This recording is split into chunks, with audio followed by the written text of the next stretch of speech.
പണിപ്പാളിന്ന തോന്നുന്നത്. പെട്രോൾ തീർന്ന് പണിപ്പാളിന്ന തോന്നുന്നത്. ഷിജു ആണല്ലോ നമ്മുടെ. പറ്റി നോക്കട്ടെ കേട്ടാ. പൈസയും കയ്യിലില്ല, പെട്രോളും തീർന്നു. പഴയ അയൽവാസിയാണ് വന്നത്. പറ്റിയാ പറ്റി, നോക്കട്ടെ. ഹലോ ജോസേട്ടാ, എവിടെ ഉള്ളത് ഇപ്പോൾ?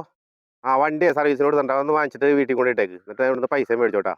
പിന്നെ നമ്മുടെ വർക്ക് ചേട്ടൻ്റെ അടുത്തേ നമ്മളെ പറമ്പിൽ തെങ്ങ് കയറാൻ പറഞ്ഞിട്ടുണ്ടായിരുന്നു. ഇല്ലല്ല, അതല്ല 40 സെന്റ് ഇല്ലേ അവിടെ തന്നെ അവർ പണിക്കാരൊക്കെ ചെന്നിട്ടുണ്ട് അവിടെ. അപ്പോൾ അവിടെ പോയിട്ട് തെങ്ങ് കയറിക്കോ കേട്ടാ. ഇത് നമ്മുടെ പഴയ അയൽവാസല്ലേ? 2 സെന്റ് സ്ഥലമുണ്ട്, അത് കടവും കടത്തിന്റെ കൂടായിട്ട് വിറ്റ് പോയതാണ്.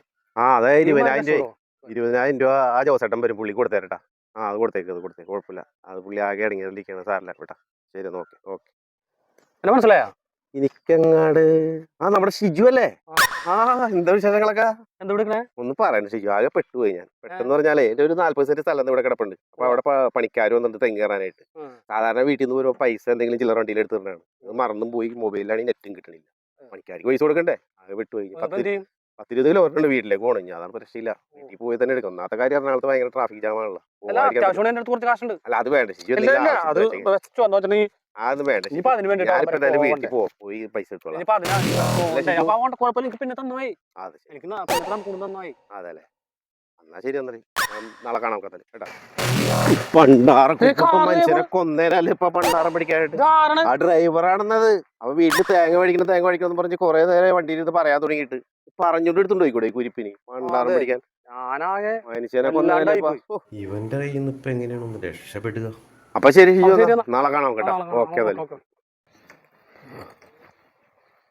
എന്റെ പൊന്നെ, ഷിജു ആണല്ലോ വന്നത്. പെട്ടെന്ന് തോന്നണം. ഒരു നമ്പർ കൂടി പൈക്ക് നോക്കാം, അല്ലാതെ രക്ഷയില്ല.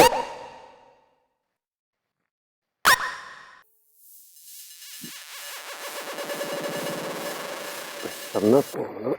അവന് മനസ്സിലായിട്ടാണ് തോന്നുന്നുണ്ട്. ഇത് മറ്റവനല്ലേ? ഇവിടെ ഞാൻ പൈസ മേടിച്ചത്. ഇപ്പൊ ശരിയാക്കി തരാം. കല്ലും നോക്കിട്ട് കാണില്ല. മടലെങ്കിൽ മടല്.